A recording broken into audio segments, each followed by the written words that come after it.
दोस्तों case based question को solve करने के लिए आप लोग को इधर उधर कहीं जाने की ज़रूरत नहीं है। ना ही आप लोग को हज़ारों क्वेश्चन सॉल्व करने की ज़रूरत है।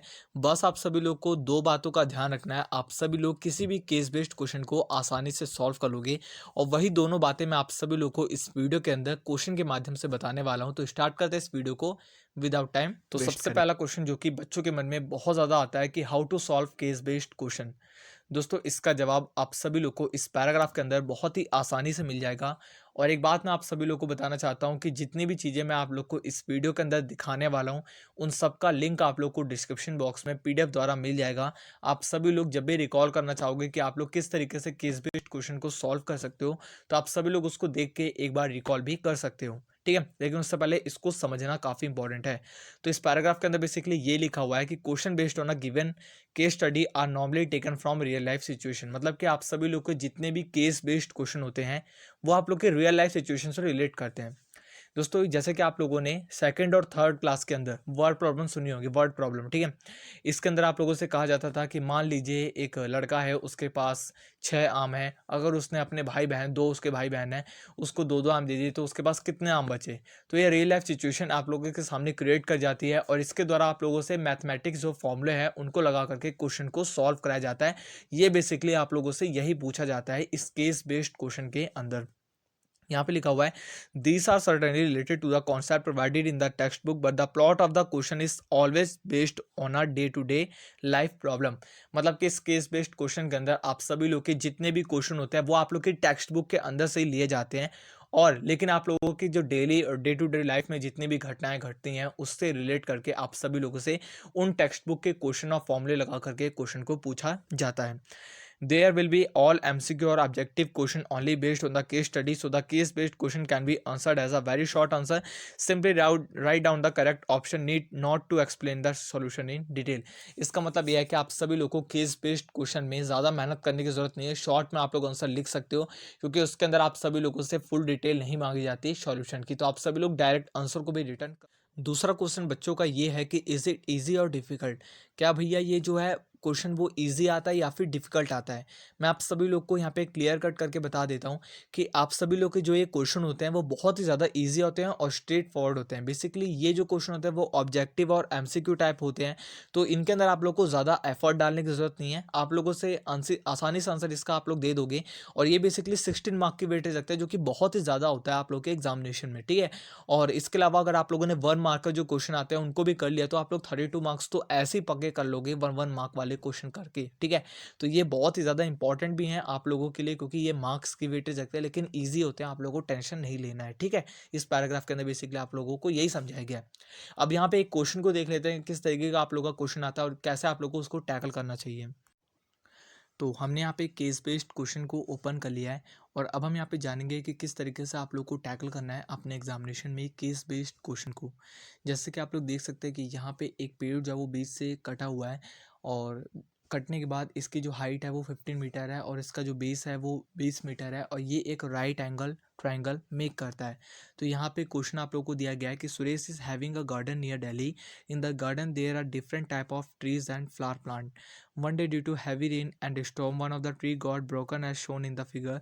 The height of the unbroken part is 15 metre and the broken part base आप लोग का इसका 20 मीटर का है, ठीक है। तो ये आप लोग को क्वेश्चन दिया गया है। अब use the Pythagoras answer the following question. तो इसके द्वारा आप लोगों को क्वेश्चन यहाँ पे दिए गए हैं। इन क्वेश्चन को आप लोग को सॉल्व करना है। बेसिकली 5 क्वेश्चन दिए जाएंगे आप लोग को एग्जामिनेशन में, जिनमें से आप लोग को सिर्फ और सिर्फ 4 क्वेश्चन को ही हर बार यहाँ पे सॉल्व करना है जिसके आप लोग को 4 मार्क्स दिए जाएंगे। ईच एवरी क्वेश्चन आप लोग का 1 मार्क कैरी करेगा, ये बात का आप लोग को ध्यान रखना है।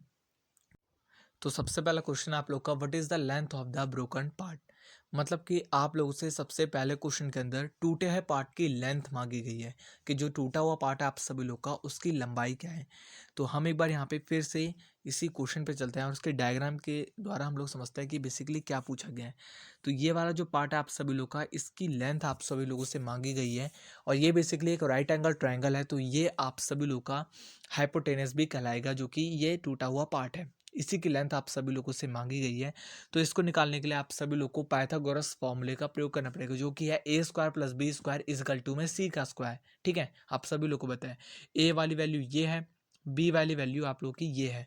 अब आप सभी लोग को क्या करना है, इन दोनों के स्क्वायर को निकाल देना है, इसके स्क्वायर को इसके स्क्वायर को, और इन दोनों को यहाँ पे ऐड कर देना है, और आप सभी लोग को अंडर रूट में निकाल करके इसकी वैल्यू आ जाएगी। मैं आप लोगों को करके दिखाता हूँ।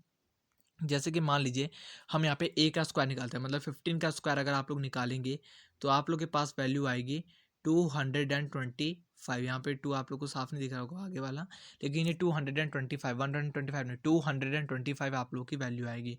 और अगर आप लोग 20 मीटर का निकालेंगे तो आप लोग की वैल्यू आएगी 400।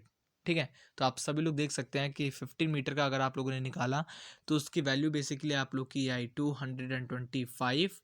और अगर आप लोग इसको ऐड कर देंगे बी के स्क्वायर से, मतलब जो 20 मीटर का हमने स्क्वायर निकाला वो होगा आप लोग का 400। तो जब इसको आप लोग टोटल करेंगे तो आप सभी लोग के पास एक वैल्यू आएगी जो कि होगी यहाँ पे 625। अब यहाँ पे आप लोग को 625 एक वैल्यू मिल गई। अब ये इक्वल टू में है सी के स्क्वायर के साथ, क्योंकि ए प्लस बी का होल स्क्वायर था, तो ये एक सी के स्क्वायर के वैल्यू में अब आप लोग के सामने है। अब आप लोग क्या करोगे, यहाँ पे आप लोगों को कुछ नहीं करना, 625 के आगे आप लोग लगा दोगे अंडर रूट। ठीक है, और इसको यहाँ पे सी कर दोगे, खाली सी। तो ये इसकी वैल्यू क्या आ जाएगी, आप लोग को बताया कि 25 आ जाएगी इसकी वैल्यू जब आप लोग इसका रूट निकालेंगे 625 का। तो बेसिकली जो आप लोग का टूटा हुआ पार्ट है उसकी वैल्यू निकल जाती है आप लोग की यहाँ पे 25। आप लोग इसको अपनी कॉपी के अंदर अच्छे से मेक करेंगे तो आप लोग को यहाँ पे आराम से आंसर मिल जाएगा। दूसरा क्वेश्चन भी आप सभी लोग का ऐसे ही है, what is the height of the full tree. पूरी ट्री की अगर आप लोग को हाइट निकालनी है तो भी आप लोग को यहाँ पे ज़्यादा टेंशन लेने की जरूरत नहीं है। आप लोग हाइपोटेन्यूस को और साथ में इसकी जो ये वाला पार्ट है उसको ऐड कर दोगे। तो कैसे ऐड कर दोगे, बहुत ही आसानी से ऐड कर दोगे। 15 मीटर इसकी हाइट निकली है, और आप लोग यहाँ पे देख सकते हैं, मैं बता 15 मीटर यहाँ पे इसकी जो टूटा हुआ पार्ट बचा हुआ जो खड़ा है अभी थोड़ा सा, वो उसकी हाइट है। और इसकी हाइट को अगर आप लोग जोड़ दोगे तो आप लोग पास टोटल यहाँ पे 40 मीटर आ जाएगा, क्योंकि जो टूटा हुआ पार्ट था उसकी वैल्यू अभी हमने निकाली, वो निकली थी 25 मीटर, और जो खड़ा हुआ पार्ट है वो पहले से ही है 50 मीटर। तो 25 प्लस 15 आप लोग का हो जाता है 40 मीटर।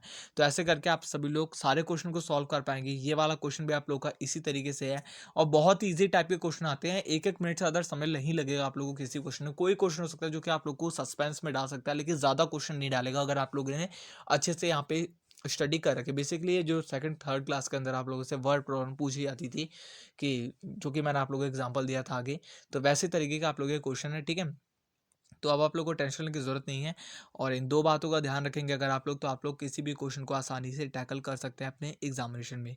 तो इसी के साथ अगर आपको वीडियो अच्छी लगी तो वीडियो को लाइक करके चैनल को सब्सक्राइब कर दे, वीडियो को शेयर कर दे अपने दोस्तों के साथ, जिससे उन बच्चों के भी यहाँ पे मदद हो पाए। और अगली वीडियो आप लोग किस टॉपिक पर चाहते हैं उसके लिए हमें कमेंट बॉक्स में कमेंट करके ज़रूर